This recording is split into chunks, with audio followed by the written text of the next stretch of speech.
fort bien, et vous-même? Vous êtes bien habillé, me semble-t-il. Oh, quel joli t-shirt, je vous retourne le compliment. J'ai comme l'impression qu'on a les mêmes goûts. Ah, je pense aussi qu'il soit littéraire ou vestimentaire. Un petit doublon. Un petit doublon. Quelle Bernadette êtes-vous aujourd'hui, ma chère Bernadette? Je veux tout savoir. Eh bien, écoutez, Bernadette, aujourd'hui, je suis Bernadette de caractère. De caractère. Caractère. Seulement aujourd'hui, ma chère J'ai de la Bernadette. poigne. Je vais vous parler d'une BD, plus spécifiquement d'un roman graphique que j'ai adoré. Il s'appelle Écoute, jolie Marcia. Et en fait, on va nous raconter la vie de la jolie Marcia, qui est une mère de famille habitant un quartier populaire, voire très populaire, de la région de Rio. Et elle habite avec sa fille Jacqueline, avec qui c'est loin d'être tout rose comme la 4e de couverture de ce livre. Effectivement, elles sont tout le temps en train de se bagarrer. En même temps, Marcia aime tellement sa fille qu'elle lui passerait tout, mais pour son bien, évidemment, il faut fixer des limites. Des limites, évidemment. Et il s'avère que Jacqueline a tendance à avoir de mauvaises fréquentations.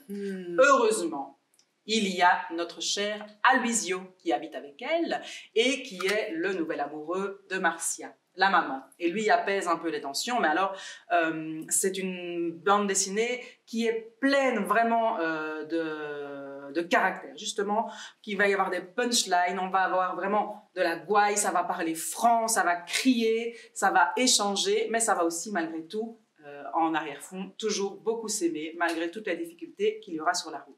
Marcia est infirmière, elle est empathique, elle aime donner son temps pour les autres, pour sa famille, pour ses proches, pour ses amis, pour son quartier. Et tout au long du livre, on va suivre un peu une tranche de sa vie, et donc surtout de sa vie à elle, de sa fille, et leurs relations un peu conflictuelles. Voilà. Je vais vous lire un extrait. Mais je n'attends que ça. Du début de l'histoire, où vous allez voir un peu le caractère. Évidemment, c'est une bande dessinée, donc la lecture, ce sera plusieurs personnages, bien entendu. J'espère que ce sera clair.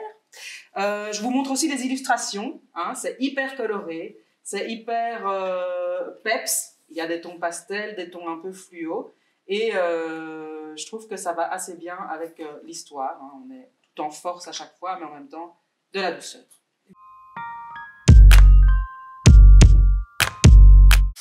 Jacqueline! Eh merde, raté! Rentre immédiatement! Mademoiselle doit prendre ses médicaments. Allez, active! Bon, je me tire, hein. On voit ça plus tard. Ça marche. Non mais c'est quoi cette névrose, Marcia? T'as plus de lait en poudre ou quoi? J'étais juste en train de bavarder tranquille avec mon pote. On dirait que t'as jamais vu Tig. Ton pote n'est pas vraiment en odeur de sainteté par ici. Tigella, pas la peine de te planquer sous ton casque. Hein. Jessica était au courant que tu fais le beau avec une moto neuve. Je vais lui en toucher 2 mots, moi aussi. Relax, Marcia, c'est quoi le problème? Tu vas te mettre à surveiller toutes mes fréquentations, quoi? Des gens du Trianon? Tu parles de fréquentation? Et moi? Hein? Et mademoiselle Marcia a un traitement à prendre que j'ai rapporté de l'hôpital. Tu m'as entendu, Jacqueline? Ah bon? Parce que je serais malade, moi? Parfaitement, ma chère. Lâche-moi, Marcia. Et si tu veux m'espionner, achète-toi des jumelles. Écoute-moi, ma petite. Tu ne me tournes pas le dos quand je te parle, ok? J'en ai marre de répéter que je veux pas devoir traîner avec cette pro du trafic, là. Pro du trafic? Pro-avortement, d'accord, mais ça, à part... Joue pas les imbéciles, Jacqueline. Ces voyous, c'est quoi le problème avec mes amis, maman? Tu vois pas que c'est insultant, que c'est dégueulasse ce que tu dis? Un peu de respect à la fin. On n'est même pas allé au bail funk. Tigella devait juste passer au cybercafé du coin. Commence pas à m'énerver, ma petite. Commence pas à m'énerver. On voit que c'est tendu, hein. Quelle relation houleuse. Mais si Marcia réagit aussi violemment, c'est qu'elle veut le bien de Jacqueline et qu'il y a beaucoup d'amour là-dessus. Et tout au long, c'est vraiment distillé tout au long jusqu'à la fin. Je vous conseille vraiment cette bande dessinée. C'était vraiment un énorme coup de cœur pour moi cette année. Voilà. Elle me tente énormément.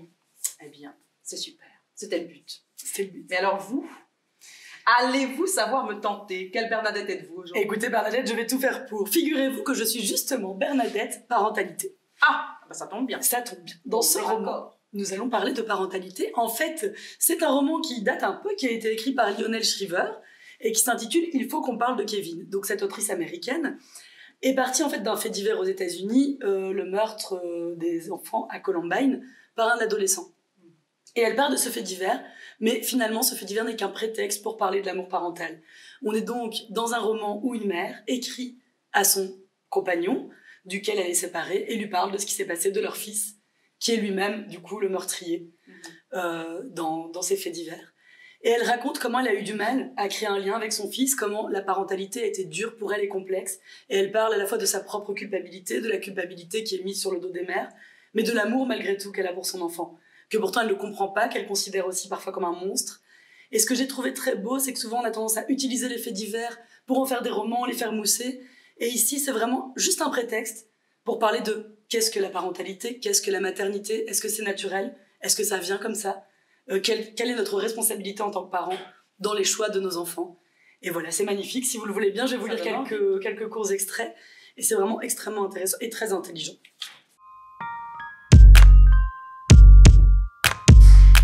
Je ne suis plus très sûre d'avoir regretté notre premier enfant avant même sa naissance.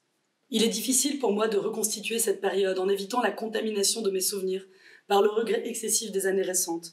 Regret qui fait exploser les contraintes du temps et s'engouffre dans l'époque où, Kevin n'étant pas encore là, il était difficile de le regretter. Mais s'il est une chose que je n'ai jamais voulu, c'est bien passer sous silence mon rôle dans cette histoire épouvantable. Cela dit, je suis résolue à assumer la responsabilité qui m'incombe pour chaque pensée rebelle, chaque agacement, chaque épisode égoïste, non pas pour endosser personnellement la totalité de la culpabilité, mais pour reconnaître que ceci est ma faute, cela aussi. Pourtant, là, précisément, je trace une ligne. Et au-delà de cette ligne, Franklin, ça et ça, ce n'est pas moi. Même la tragédie peut donc s'accompagner d'une pointe de soulagement. Découvrir qu'un cœur qui se brise et bien en morceaux nous console sur notre humanité. Encore que, considérant ce dont sont capables les humains, ce soit là un mot étrange pour dire la compassion, voire la capacité d'émotion. Et alors je vais vous lire juste la fin que je trouve très belle. La fin ?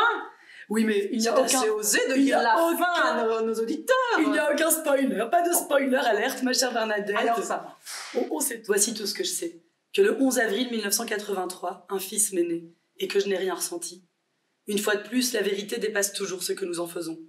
En même temps que ce nourrisson se tortillait sur mon sein, qu'il repoussait avec un total de goût, je l'ai rejeté en retour. Il faisait peut-être un 15e de ma taille, mais à l'époque, j'ai trouvé cela équitable. Depuis cet instant, nous nous sommes combattus avec une férocité sans faille que je pourrais presque admirer. Mais il doit être possible de conquérir la dévotion en poussant un antagonisme jusque dans ses limites, de rapprocher des gens par l'acte même de les tenir à distance.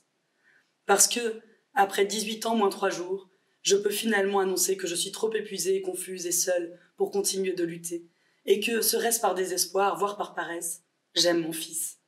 Il lui reste 5 années difficiles à passer dans un pénitencier d'adultes, et je ne peux pas répondre de ce qui sortira de l'autre côté. Mais entre-temps, il y a une seconde chambre dans mon appartement dotée des commodités. Le couvre-lit est uni, un exemplaire de Robin des Bois est rangé sur l'étagère, et les draps sont propres. Ta femme qui t'aimera toujours, Eva. C'est magnifique. Je me doutais que cela vous plairait, Bernadette.